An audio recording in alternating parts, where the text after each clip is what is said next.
જય મોગલ સીતારામને જય શ્રી કૃષ્ણ બધાને। તો અત્યારે વાગ્યા છે 6 અને આજે આપણે બનાવવાનો છે રીંગણાનો ઓળો। તો જોઈ લો કે રીંગણા મોટા છે ઓળો થાય એવા કે નહીં એમ। મમ્મી આમ જો મીંદડીને બસું એ બોક કાઢીશ। મમ્મી હું બનાવીશો? રીંગણાનો ઓળો બનાવવો એવો વિચાર છે। આજ વાર છે આજે છે શુક્રવાર તો રીંગણાનો ઓળો જ બનાવી નાખો। કેમ કે આઈતવાર દીતવાર મંગળવાર તો આપણે કાંઈ રીંગણા શેકીએ નહીં, એટલે આજ વાડીએથી રીંગણા લઈ આવ્યા છીએ, લીલું લસણ, લીલી ડુંગળી, ઓળો બનાવી નાખીએ। અને હારે હારે જો બળતણનો ભારો લઈ આવ્યા છે। બળતણ નહોતા ને કેદુના, તો બળતણનો ભારો લઈ આવ્યા છે, એમ રીંગણા શેકી નાખીએ। હાલો તો નીચે કાગળ મૂકીને ઉપર જો બળતણ આ રીતના ગોઠવી દીધા છે એવડા। નીચે કાગળ રાખ્યો છે એટલે જગવામાં એકદમ સારું પડી પહેલાં આવડે। તો આ રીતના બળતણ ગોઠવી દીધા છે, નીચે કાગળ રાખ્યો છે એટલે એ તાપ એકદમ થાય। અને ઉપર આમ એવડા નાખી દીધા છે,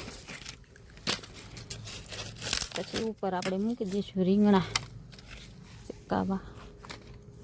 તાપ થઈ જાય પછી તો રીંગણાને હોલ કરીને મૂકી દીધા છે, રીંગણું ફાટે નહીં એટલે। ઉપરથી પાછા આપણે એવડા નાખી દઈશું। આ રીતના મૂકી દઈશું એટલે રીંગણા સારા શેકાઈ જાય।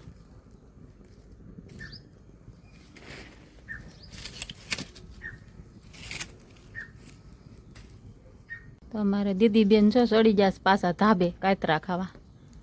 ઢીંગી નીચે ઉતરી જા, આવે દી હાથમી ગયો હવે ન તોડાય, નીચે વી। મમ્મી હવે રીંગણા શેકાઈ ગયા છે તો હું હવે બધું સુધારી નાખું। મમ્મી બધું સુધારી નાખ્યું છે, હવે રોટલો કેમ બનાવે શીખવાડ ને। બે પાને તો શીખવાડું। તો આ રેતરોને મહળવાનો, પાણી ને મીઠું નાખીને પછી લોટ ચાળી નાખવાનો, પછી આ રીતનું મહળવાનું। એક હારે પાણી નહીં નાખવાનું, જરા જરા નાખતું જવાનું। અને રોટલો તો એ કહેવાય કે 7 પાણીનો રોટલો, 7 ઉભરાની કઢી અને 1 પાણીની દાળ, એ હોય ને તો જ મીઠું લાગે। આ રીતનું ધીમે ધીમે શુદ્ધ મહોતું જવાનું છે, જરા જરા પાણી નાખતું જવાનું ને મહોતું જવાનું। એક હારે પાણી નહીં નાખવાનું।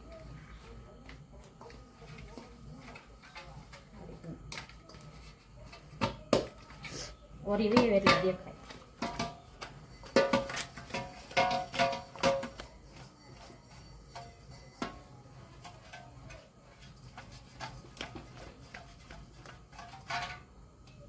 હાથમાં લઈને કરી લેવાનું।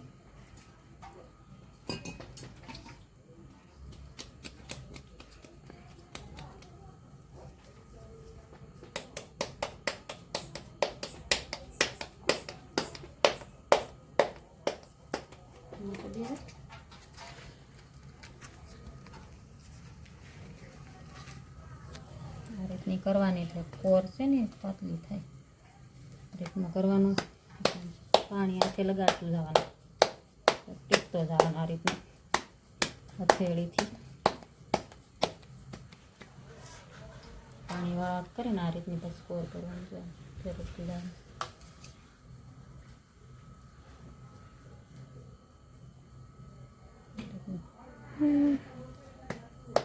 પછી હથેળીથી ટીપવાનો ભાગ હોય ને, પહેલાં હથેળીથી ટીપવાનો। આખો રોટલો હથેળીથી ટીપતા ફાવે તો આખો બનાવવાનો। કોઈ હથેળીથી ટીપે, કોઈ આંગળીઓથી ટીપે। ચાલુ કરવાનું,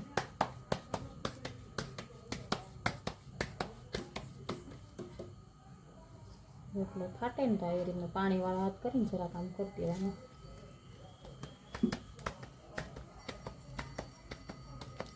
બની ગયો? એ વાર ન લાગે, જો બની ગયો। હા, આ રીતનું બનાવવાનું।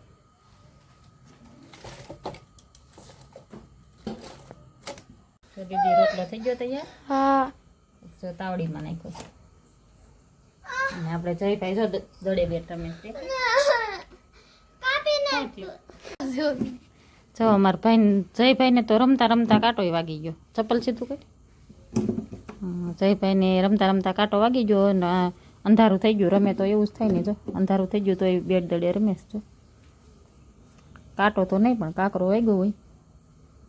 અને હું રોટલા ઘડતા ઘડતા તો જયભાઈ મને એક વાર્તા હોતા સંભળાવી. હાથી અને જય શેની હે જય શેની વાર્તા સંભળાવી? હાથી અને બકરીની વાર્તા. તને આવડે દીદી વાર્તા? નહીં. અમારા દીદી બેનને કાંઈ આવડતું જ નહીં. ગમે એ પૂછ્યું નહીં એમ જ કહે.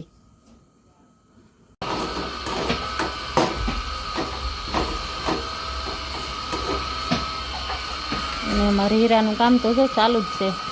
હમણાં 2-3 દિવસ લગ્ન છે તો કાલે રસોડે જવાનું છે અને પાર્સલ કાલે પૂરું કરીને મોકલવાનું છે. એટલે રાત પાળે કરે જ. ઓળો તૈયાર થઈ ગયો છે. એ જોઈએ તો એમ જ કહે કે એમાં લાલ મરચું ઓછું છે. એને તો તીખું ભાવે એટલે એમ જ કહે, પણ મને મોઢું આવી ગયું છે એટલે બહુ ચટણી નથી નાખી.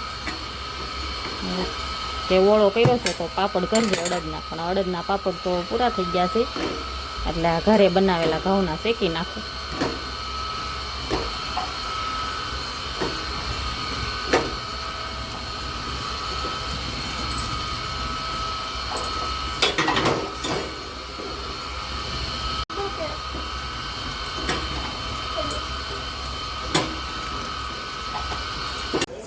અમારે ચાલુ છે. હા.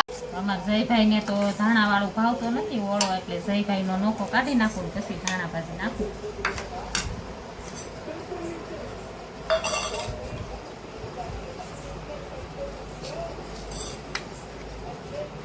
ચાલો બધા ઓળો, બાજરાના રોટલા, પાપડ, ચીપડા બધા આવી આવો ખાવા જેને ઓળો ભાવતો હોય.